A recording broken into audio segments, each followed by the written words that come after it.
Ik heb uren op je gewacht. Met een voltooid deelwoord. Gewacht. Ik heb uren op je staan wachten. Hey, 2 infinitieven. Er is geen voltooid deelwoord. Ik had nog geen afscheid genomen. Met het voltooid deelwoord genomen. En ik had zo graag afscheid willen nemen. Ja, dus dit is willen nemen. 2 infinitieven. Geen voltooid deelwoord. Maar toch is dit de voltooide tijd.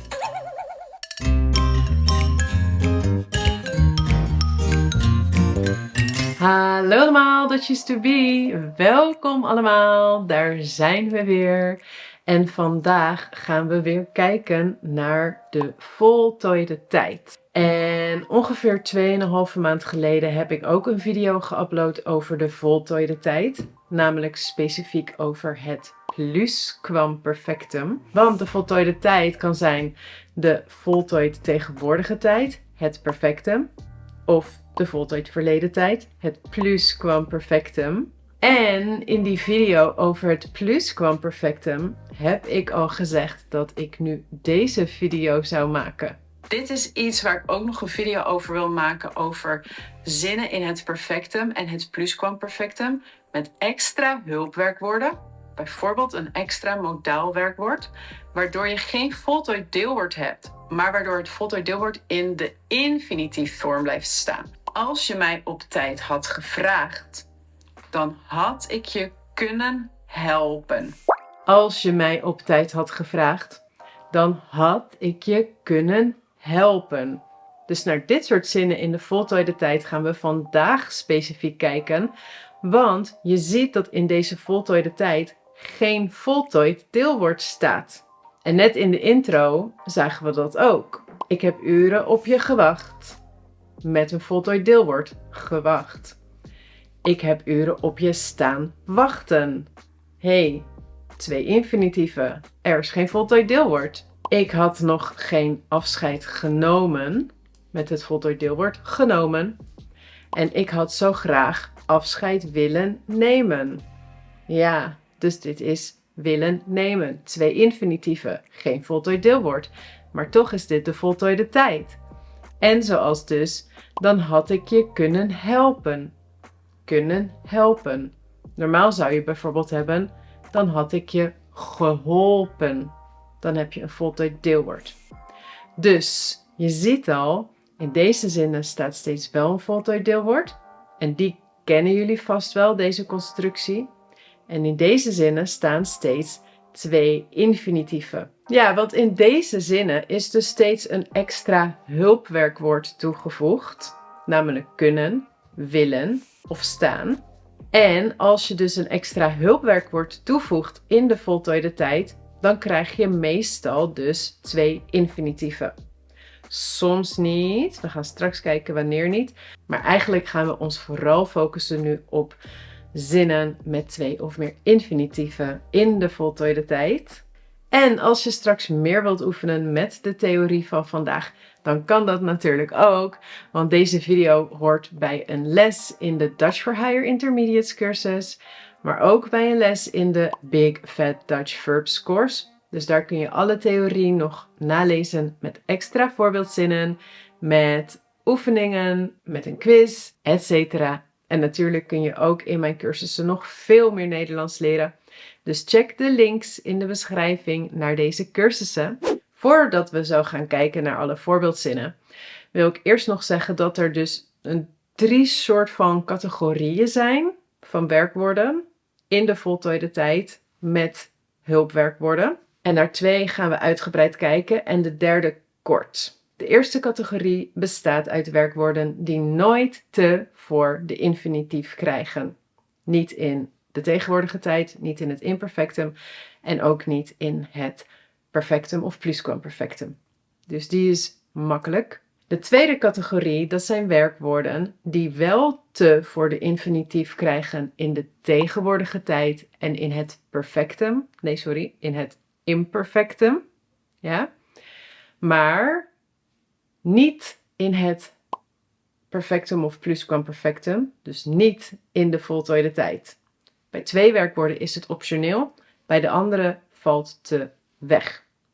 En de derde categorie werkwoorden, dat zijn hulpwerkwoorden die te krijgen in alle tijden. Tegenwoordige tijd, imperfectum, maar ook in de voltooide tijd, dus perfectum en pluskwamperfectum. En deze categorie is een beetje anders en een beetje moeilijk. En we gaan daar dus kort naar kijken straks. Maar als je meer wilt leren trouwens over werkwoorden die te voor de infinitief krijgen, dan kun je ook deze video kijken straks. Die heb ik vorige maand geüpload en die gaat specifiek over werkwoorden met te plus infinitief. Laten we nu eerst beginnen met de makkelijkste, dus de werkwoorden zonder te, die nooit te voor een infinitief krijgen. En we gaan stap voor stap kijken naar zinnetjes en vergelijken zonder hulpwerkwoorden in de tegenwoordige tijd of imperfectum en in het perfectum of pluskwamperfectum. Dus voltooide tijd, ja. Dus zonder hulpwerkwoord. En ook daarna als je een hulpwerkwoord toevoegt in deze tijd. En daarna dus ook weer een voltooide tijd ervan maakt. Dus we gaan echt stap voor stap kijken bij deze categorie. Zodat het een beetje duidelijk kan worden hoe dit nou precies werkt. En wat de functie is van deze hulpwerkwoorden. Nou, hier in beeld zie je de werkwoorden, of een selectie daarvan in elk geval, die nooit te voor de infinitief krijgen. En deze werkwoorden krijgen altijd hebben als extra hulpwerkwoord voor de voltooide tijd. En deze werkwoorden krijgen zijn. Ik ga dus niet allerlei dingen uitleggen van wat is een perfectum en hoe werkt dat met hoe je dat maakt en wanneer gebruik je hebben, wanneer gebruik je zijn. Ik zal allemaal links in de beschrijving zetten naar allerlei onderwerpen over het perfectum. Dus als je bepaalde dingen nog niet goed weet, check de beschrijving naar links naar andere video's, oké? We beginnen eerst met een makkelijke zin in de tegenwoordige tijd zonder hulpwerkwoord. Bijvoorbeeld, ik loop op het strand. Als je hier een perfectum van maakt, dan wordt dat, ik heb op het strand gelopen. Perfectum is de voltooid tegenwoordige tijd. Dus een voltooide tijd krijgt een voltooid deelwoord, gelopen. Ik heb gelopen. Maar als we nu van deze zin een zin maken met een hulpwerkwoord erbij, bijvoorbeeld kunnen, ik kan vandaag niet op het strand lopen, of ik kon vandaag niet op het strand lopen, ja? En als we hier nu een voltooide tijd van maken, dan wordt dat, ik heb vandaag niet op het strand kunnen lopen. Of ik had vandaag niet op het strand kunnen lopen. Dus hier zie je, in deze tijd staat een extra modaal werkwoord. En dat modale werkwoord gaat in de voltooide tijd naar het eind van de zin, samen met de andere infinitief die er al stond. Ik kan niet lopen. Ik heb niet kunnen lopen. Ja, dus die komen nu samen aan het eind. En in het Nederlands blijven ze dan dus allebei in de infinitief staan. Ja, dus door heb of had weet je dat dit een voltooide tijd is. Ik heb vandaag niet op het strand kunnen lopen. Of ik had vandaag niet op het strand kunnen lopen. Nog een keer, simpel. Ik fiets vandaag 10 kilometer. Zonder hulpwerkwoord. Hier maken we een voltooide tijd van. Ik heb vandaag 10 kilometer gefietst. Ja, gefietst. Een voltooid deelwoord. Ik heb gefietst. Dan kunnen we een zin maken, bijvoorbeeld met een extra hulpwerkwoord zoals leren. Mijn moeder leerde mij vroeger fietsen. Ja, mijn moeder leerde mij fietsen. Oké, dus leren is nu een extra hulpwerkwoord en fietsen staat in de infinitief. En als we hier nu een perfectum van maken, dan wordt dat, mijn moeder heeft mij vroeger leren fietsen. Ja, dus weer zonder voltooid deelwoord, leren en fietsen als twee infinitieven bij elkaar. En je ziet wel dat er staat, mijn moeder heeft. Dus je weet dat het nu een voltooide tijd is, want er staat heeft en dan 2 infinitieven aan het eind. En je ziet dus dat het hulpwerkwoord voor het hoofdwerkwoord staat. Dus net zagen we kunnen lopen. Ik heb niet kunnen lopen. Lopen is het hoofdwerkwoord. En kunnen is het hulpwerkwoord. Kunnen moet daarvoor. Het kan niet daarna. En hier ook hetzelfde. Mijn moeder heeft mij leren fietsen. Fietsen is het hoofdwerkwoord. Leren moet daarvoor. Dat kan niet daarna. Sommige werkwoorden of heel veel werkwoorden in het Nederlands zijn scheidbaar. Ja, scheidbaar, die kunnen scheiden. En als het scheidbare werkwoord het hoofdwerkwoord is, dan zijn er 2 mogelijke volgordes. Als je bijvoorbeeld een zin hebt zoals ik zie mijn neefje opgroeien. Ja, ik zie mijn neefje opgroeien. En opgroeien is een scheidbaar werkwoord. Als we van deze zin nu een perfecte maken, dan zijn er 2 mogelijke volgordes. Bijvoorbeeld, ik heb mijn neefje zien opgroeien. Dus zien staat als hulpwerkwoord voor opgroeien. Of zien kan tussen op en groeien. Bijvoorbeeld, ik heb mijn neefje op zien groeien. Ja, en dan dus naast hulpwerkwoorden die nooit te krijgen voor de infinitief, hebben we dus hulpwerkwoorden die dat wel krijgen. En ik heb daar vorige maand een video over geüpload, deze, ja. Dus als je daar meer over wilt leren, kijk dan ook nog deze video. Ik zal een link in de beschrijving zetten. Nou, sommige van deze werkwoorden die te voor de infinitief krijgen, die krijgen dat alleen in de tegenwoordige tijd of in de verleden tijd in het imperfectum. Maar zodra je een voltooide tijd maakt, dus perfectum of pluskwamperfectum, dan gaat te weg, te vervalt. Of bij 2 werkwoorden is te optioneel.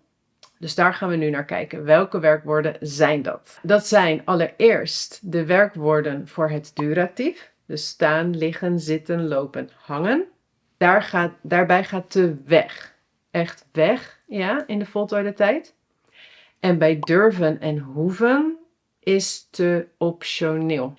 Ik vind zelf te niet zo mooi klinken bij deze 2. Maar volgens de grammatica is het optioneel. Dus mag je te gebruiken in de voltooide tijd of je mag het weglaten. Dus dit zijn maar 7 werkwoorden in deze categorie. En we gaan kort naar wat voorbeelden kijken. Een zin in de tegenwoordige tijd in het duratief. Bijvoorbeeld, ik sta al uren te wachten.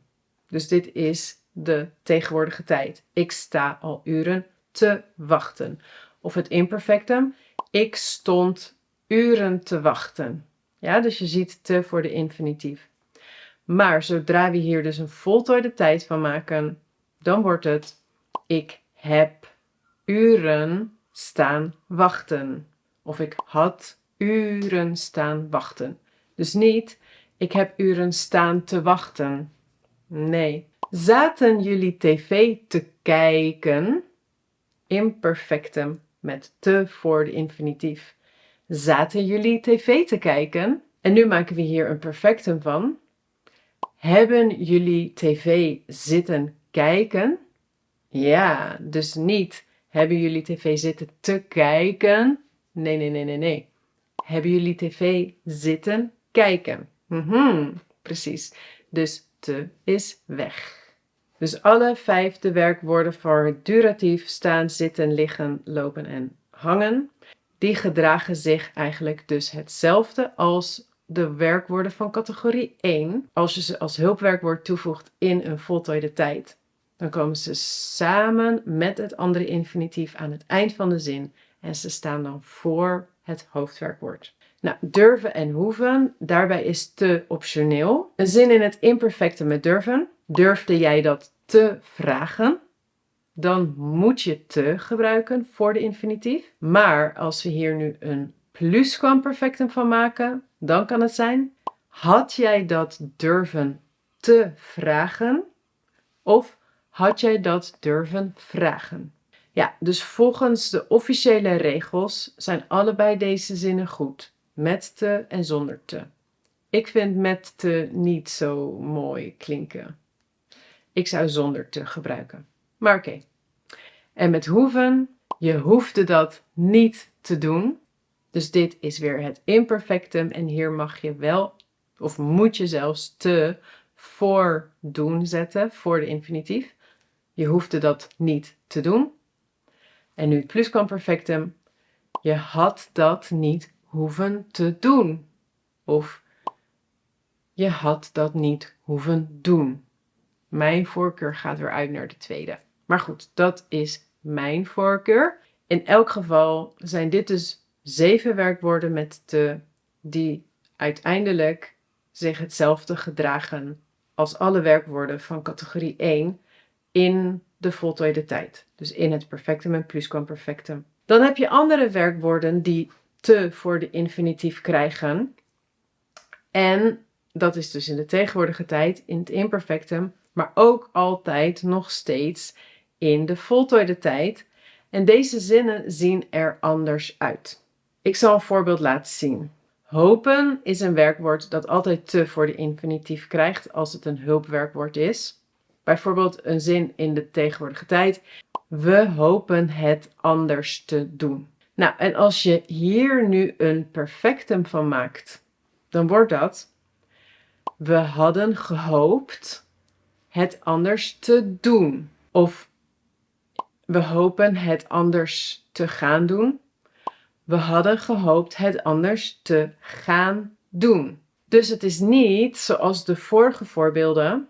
We hadden iets anders hopen te doen. Of we hadden iets anders te hopen doen. Of we hadden iets anders hopen doen. Zonder te. Nee. Dus je ziet dat deze categorie anders is. We hebben gehoopt het anders te doen. Gehoopt staat nu dus in een voltooid deelwoord. En het staat direct naast hebben hier. En daarna krijg je een beknopte bijzin. Anders te gaan doen. En ik ga dit nu niet helemaal uitleggen, want ik heb dat al voor een groot deel uitgelegd in die andere video. En ook nog niet helemaal uitgelegd. Misschien moet ik een keer een video wijden aan beknopte bijzinnen. Want dat is weer een heel ingewikkeld onderwerp. Maar in deze categorie vallen best veel werkwoorden. Kijk, deze allemaal. Die vallen in deze categorie. En ik zal nog een paar voorbeelden daarvan laten zien. Zodat je alleen ziet hoe het eruit ziet. En wie weet dat ik later nog een keer een uitgebreidere video erover maak. Bijvoorbeeld met weigeren. De man weigerde om mee te werken. Of de man weigerde mee te werken. En als we hier een perfectum van maken. De man heeft geweigerd mee te werken. Of de man heeft geweigerd om mee te werken. Dus te voor de infinitief in allebei de zinnen. Maar weigeren, het hulpwerkwoord, wordt dus weer wel vervoegd nu naar een voltooid deelwoord. En staat direct naast heeft. De man heeft geweigerd om mee te werken. Een laatste voorbeeld om het af te leren. Je beloofde mij op tijd te komen. Of je beloofde mij om op tijd te komen. Dus dat is imperfectum. En deze gaan we nu naar een pluskwamperfectum omzetten. Je had mij beloofd om op tijd te komen. Ja, dus beloven. Of ja, je beloofde mij. Je had mij beloofd. Je ziet weer, beloofd is nu het voltooid deelwoord. Dus het hulpwerkwoord staat in het voltooid deelwoord. En daarna komt weer de beknopte bijzin. Op tijd te komen. En dan als allerlaatste, als een soort cadeautje, hebben we soms ook in deze constructies het werkwoord wezen. Nou ja, werkwoord. Ja, we gebruiken wezen. En het kan soms een vervoeging zijn van zijn en soms van gaan. En in dit soort zinnen is het eigenlijk een variant op gaan. Dus een vervoeging van gaan. Een soort, ja, synoniem voor gaan. En het is een beetje meer informeel. Dus ik zal 2 voorbeeldzinnen geven. We zijn vandaag gaan volleyballen. Dus gaan is hier het hulpwerkwoord. En die hoort dus in categorie 1, gaan. Maar je kan gaan vervangen door wezen. We zijn vandaag wezen volleyballen. Ja, interessant hè? Wezen. Maar dat betekent dus gaan. Of we zijn gisteravond gaan stappen. Ook weer perfectum met gaan. We zijn gisteravond gaan stappen. Dat is voor uitgaan. En stappen betekent uitgaan. Ja? Naar een bar gaan, een discotheek, een club. En je kan ook weer gaan hier vervangen door wezen. We zijn gisteravond wezen stappen. Ja, dus dat was even kort nog als toegift, als extra cadeautje. Ik heb een video gemaakt over wees en wezen en alle soorten betekenissen. Dat is deze video, dus mocht je daar nog meer over willen leren, kijk die dan. En als je meer wilt leren over de voltooide tijd en allerlei dingen die met de voltooide tijd te maken hebben, check de links in de beschrijving naar andere video's. Of als je nu specifiek hier meer over wilt leren, dan kun je ook de cursussen checken. Die staan ook in de beschrijving. Of als je sowieso meer Nederlands wilt leren, check dan ook de cursussen. Ja, dus de beschrijving staat vol met handige links naar allerlei andere materialen en video's. En dan natuurlijk een klein beetje huiswerk voor hier. Want ik ben benieuwd of jullie dit nu een beetje hebben begrepen. Dus ik heb 3 zinnen. En die 3 zinnen mogen jullie herschrijven naar een zin in de voltooide tijd. En je mag zelf kiezen of je dan een perfectum maakt, dus een voltooid tegenwoordige tijd, of een plusquamperfectum, dus een voltooid verleden tijd. Dat mag je zelf bedenken. Maar dit zijn de 3 zinnen. Zit je de hele dag op de bank, kun je hier een voltooide tijd van maken van deze zin. Zin 2. Zit je weer de hele dag te niksen? Kun je hier voltooide tijd van maken. En de derde zin. Bleef je nog lang bij de buren hangen? Kun je hier ook een voltooide tijd van maken. En zet dan jouw antwoord in de reacties, want ik ben erg benieuwd naar of jullie het hebben begrepen. En als je de juiste antwoorden wilt zien, dan kun je ook de beschrijving checken, want daar heb ik de juiste antwoorden gezet. Dus, nou, dank jullie wel allemaal weer Dutchies to be. Als je deze video leuk vond en je wilt mij een beetje helpen, geef het alsjeblieft een like. En als je nog meer Nederlands wilt leren met mij en je was nog niet geabonneerd op mijn kanaal, dan kun je dat ook nu doen. En als je andere mensen kent die Nederlands aan het leren zijn en je denkt dat ze mij nog niet kennen, dan kun je altijd natuurlijk mijn video's delen, zodat nog meer mensen Nederlands kunnen leren. En verder wens ik jullie allemaal een heel mooie dag. Ik zie jullie heel snel in de volgende video.